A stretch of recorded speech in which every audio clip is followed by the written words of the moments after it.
Hey everybody, and welcome back to Sip and Talk. We're taking a deep dive today into something pretty intense that just unfolded out in California, tied to immigration enforcement actions. Right, but we're not stopping there. We're going to use that as a springboard, really, to look at how protests and, dissent are handled somewhere completely different, like China. Exactly. Think of it as a way for you to quickly get a handle on the key dynamics, the forces at play when social unrest meets government response, especially when you contrast systems as different as the U.S. and China. It really does reveal some, surprising patterns when you put them side by side. Absolutely. We're touching on law enforcement, civil liberties, and this really interesting international angle. Our goal here is to help you cut through the noise and really see what matters. So, first things first, California. What exactly happened recently? We're talking about June 2025, right? Centered around Los Angeles. That's right. What really kicked things off were these actions by Immigration and Customs Enforcement, ICE, in the LA area. And they weren't just random sweeps. They were apparently focused on individuals with specific immigration violations. Okay. Reports suggest at least 44 people were arrested for those violations, and then one other person for obstruction. Mm-hmm. And it wasn't just, homes. These raids happened to places like a Home Depot in Paramount, a spot known for day laborers gathering. And it seems the specific trigger for these particular raids was a judge finding that an employer had actually used fake documents. Gotcha. And from that point, things got heated pretty fast. These raids led directly to protests. They did. And unfortunately, those protests turned violent. It escalated quite significantly. How so? What did that look like on the ground? Well, you had a direct confrontation. Federal agents, we're talking ICE, Border Patrol, U.S. Marshals, Homeland Security investigators. They use things like flashbangs, pepper spray, pepper ball guns, basically crowd control measures. Right. Non-lethal, but still serious tools. Definitely. And on the other side, some protesters really escalated things too, throwing large concrete blocks, stones, setting trash cans alight, even reports of burning U.S. flags. You heard chants like, Flora, ICE, get out. Wow. And this wasn't abstract. In communities like Paramount, which is like 82% Latino, there was real fear. Residents felt the lack of communication from the federal authorities about what was going on. It was tense. And the scale of this conflict had actually prompted a pretty major federal response from the Trump administration at the time. It did. We got confirmation from the White House press secretary, Caroline Leavitt, that they were planning to send in the National Guard. 2,000 troops, specifically to Los Angeles, with the stated goal of arresting protesters. 2,000 troops just for protesters. That's substantial. It really put a spotlight on the whole political climate around immigration enforcement back in 2025. You saw these wildly different reactions. The mayor of Los Angeles, Karen Bass, she strongly condemned the raids online. But then you had Stephen Miller, a senior advisor at the White House, calling the protests an insurrection. Even the FBI Deputy Director, Dan Bongino, tweeted about reviewing evidence to ensure justice for perpetrators. It just shows how polarized things were. And it wasn't just federal versus protesters, right? You mentioned a tension within government, too. Yeah, that was really interesting. The LAPD chief, Jim McDonnell, publicly stated that his officers, the LAPD, would not help with or participate in mass deportations or try to figure out someone's immigration status. So a clear break between the federal push and the local police approach in a major city. Exactly. A real divergence. Okay, so that's the California picture. Intense. Now let's shift gears completely. What if we imagine something like that, widespread protest against what people see as unfair government action, but happening in China? Sounds a bit abstract, maybe, but what can comparing a hypothetical there to the real events in California actually teach us? Oh, it's incredibly revealing. Thinking about that hypothetical and then comparing it to how protests actually get handled in China, it gives us this sharp lens. We can see the core differences in how unrest plays out under, a democracy versus an authoritarian system. Right. It also really highlights the role of technology, which is huge now. The different roots of why people get upset in the first place, and crucially, the power of controlling information. Okay, so if we're building this hypothetical Chinese scenario, what kind of thing might realistically trigger protests there that have that same level of frustration, even if it's not about immigration raids specifically? Well, based on past events in China, you could definitely see triggers coming from government actions targeting specific groups, maybe a huge crackdown related to the hukou system. That's the household registration thing, right? Limits where people can live and work. Exactly. It's like an internal passport, really hits migrant workers hard. Imagine mass checks or forcing people back to their home villages on a large scale.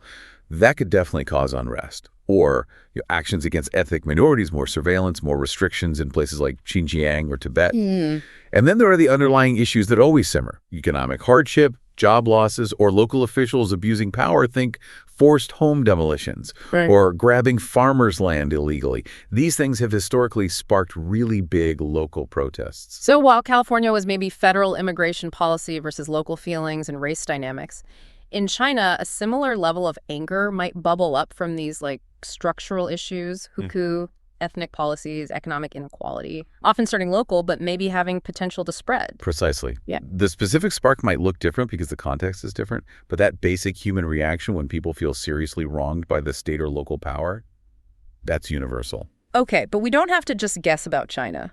Let's look at how protests have actually been handled there.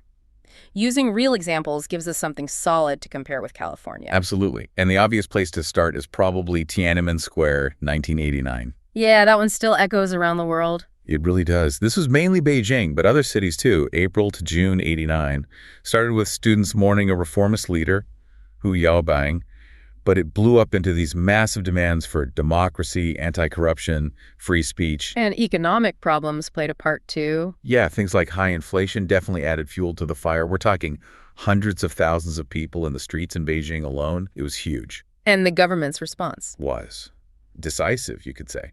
Martial law declared May 20th. They brought in the People's Liberation Army, maybe 200,000 troops.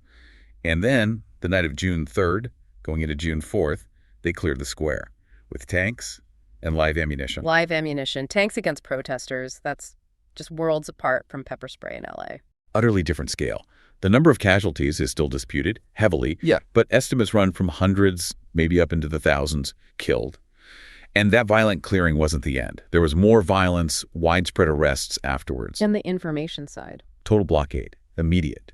Media shut down, foreign journalists kicked out, domestic news tightly controlled, thousands arrested later, facing long prison sentences or sent to labor camps. Labor camps? Wow. What was the long-term effect of that? Domestically, it basically crushed that democracy movement for a whole generation. It cemented the party's line. Stability above all else, forget major political reform, internationally, massive condemnation, sanctions. But China just called it an internal affair and mostly pushed through. It's still incredibly sensitive, heavily censored inside China today. So comparing that to California, I mean, even the idea of sending the National Guard for arrests caused debate in the U.S. The methods are just incomparable. Totally. In the U.S., you have the First Amendment, you have media scrutiny, potential lawsuits. Any force gets debated endlessly. In China, 89, zero tolerance for unauthorized protest. It was seen as a threat to the state itself, met with overwhelming lethal force and total information blackout. Okay, let's jump way forward. The white paper movement in 2022, that felt different, didn't it? Maybe more about tech. Faster. It did feel different. November 2022 popped up in several cities. Shanghai, Beijing, Guangzhou. The trigger was that awful apartment fire in Urumqi, Xinjiang. Lots of people believe the deaths were made worse by the super strict zero COVID lockdowns. Right. People were getting really fed up with those lockdowns. Exactly. That sparked this wave of anger, mostly aimed at ending zero COVID. But some protests also started calling for free speech, even hints of political reform. Generally smaller crowds than Tiananmen, maybe dozens or hundreds, often younger people, students. And the authorities' reaction this time, still forceful. Rapid response, yes, but less overt mass violence compared to 89. They relied much more heavily on technology. Police, including plainclothes officers, moved in super quickly to break things up. And crucially, the central government slammed down the censorship hammer online, like instantly. So how did the tech part work? Well, they used facial recognition to ID people in the crowds, tracked phone locations, leading to police visits or summonses later. The online information blockade was incredibly efficient. Videos of protests, keywords, they just vanished from platforms like WeChat and Weibo almost immediately. Wow. Plus pressure on families. There weren't reports of mass killings like 89, but definitely reports of injuries from police actions. And lots of arrests, hundreds detained, often short-term at first. But the tracking continued. So swift suppression again, but the tools were much more digital. Exactly. From tanks and bullets in 89 to algorithms and cameras in 2022, alongside the physical arrests. The impact was interesting. The sheer scale of public anger, even fragmented like this, did seem to push the government to suddenly ditch the whole zero COVID policy just weeks later. So it had some effect on policy. On that specific policy, yes. But any calls for political change, totally ignored. And many participants now face long-term surveillance, potential trouble, through social credit systems, that whole system scoring citizens' behavior. Right. The social credit system ties into all this tech control. It does. It showed the younger generation still willing to protest, but also that the state has very powerful new tools to identify, disperse, and deter them long-term. Okay, comparing that to California, again, a specific event triggers anger at policy, but in California, you had open organizing protests amplified by social media, news coverage. Yes, there was violence and arrests, but the state response was non-lethal force, legal processes. In China, it was immediate dispersal, mass tech surveillance for later consequences, and total info lockdown. Fundamentally different playbooks, shaped entirely by the political system. What about the Wuhan village protests back in 2011? That seems like a different flavor. Again, more local grassroots. It was very much a local issue initially, happening in Guangdong province, except 2011. This wasn't about democracy writ large. It was about villagers furious over illegal land grabs and corruption by their local officials. Selling off village land. Exactly. Land vital for farming livelihoods, sold without consent or fair compensation. Thousands of villagers got involved, demanding their land back and fair village elections to kick out the corrupt leaders. How did the authorities handle that? Force first? Yep. Initial response was force, tear gas, batons, dozens injured, arrests. They also tried to isolate the village, setting up a blockade, cutting off communication supplies for a while. A real flashpoint was when a key protest leader, Xu Jinbo, died in police custody. The official story was a heart attack, but villagers were convinced it was abuse, and that just hardened their resolve. So force isolation. But then something changed. It did. The situation got so tense, the provincial government actually stepped in. They brokered a kind of limited compromise. They allowed a village election to try and calm things down. At the time, it was hailed by some as a small victory, even a sort of democracy experiment. Did it stick? What was the lasting impact? Well, the election happened, and villagers did elect their preferred leaders initially. But later on, reports of interference in subsequent elections, the original leaders getting sidelined or facing trouble later. It certainly didn't change national land policy. Similar disputes kept happening elsewhere and were usually just suppressed.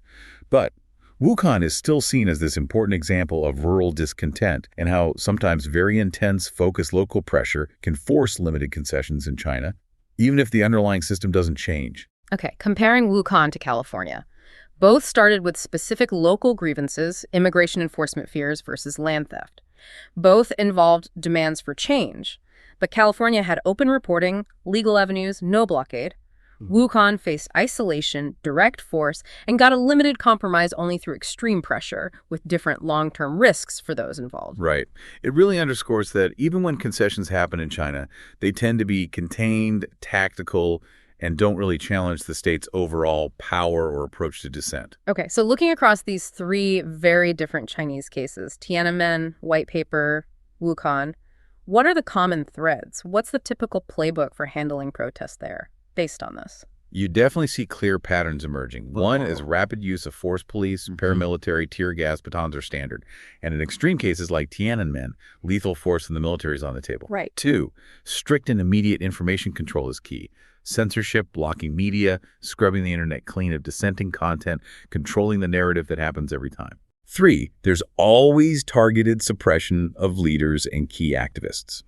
Identifying and neutralizing organizers is a priority. 4, we see this increasing reliance on surveillance tech, facial recognition, phone tracking, social credit, not just for the moment, but for long-term deterrence. The tech aspect seems huge now. It is. And finally, while sometimes under pressure, they might make limited or symbolic concessions like the Wuhan election or easing zero COVID, these rarely signal any real shift in fundamental policy or openness to dissent. They're more like pressure release valves. And how does that whole package stack up against what we saw in California? Fundamentally differently. In the U.S., you have the First Amendment protecting assembly and speech. That's the bedrock. Excessive force can and does face legal challenges, public outcry, media storms. The default force is non-lethal. Information flows relatively freely, often amplifying protests. In China, there's just no equivalent legal protection for unauthorized protest. It's viewed primarily as a threat to stability. Lethal force is a possibility in extreme situations, and information is managed meticulously to stop movement spreading. Wow. Yeah, putting it all side by side like that makes the differences incredibly stark. So, okay, let's zoom out. What are the big takeaways here? Why should comparing California and China like this matter to you listening right now? Well, I think this comparison gives us several really crucial insights. First, it hammers home how much the political system itself matters. It's not just theory. It dictates the actual space people have to protest and what happens when they do. In a democracy like the U.S., there's room for debate. Constitutional rights mean protests can actually influence policy over time. Right. In an authoritarian system like China's, stability is job one. Protest gets met with repression and information control. It might force small adjustments, like the zero-COVID shift, but changing core policies through protest is incredibly difficult, if not impossible. Second takeaway is about the evolving tools of suppression, especially technology. Seeing China move from Tiananmen's brute force to the white paper movement's high-tech surveillance, that's a major shift.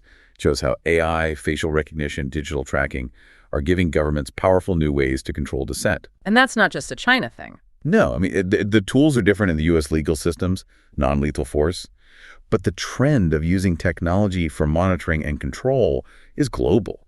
Think about police drones, data analysis here.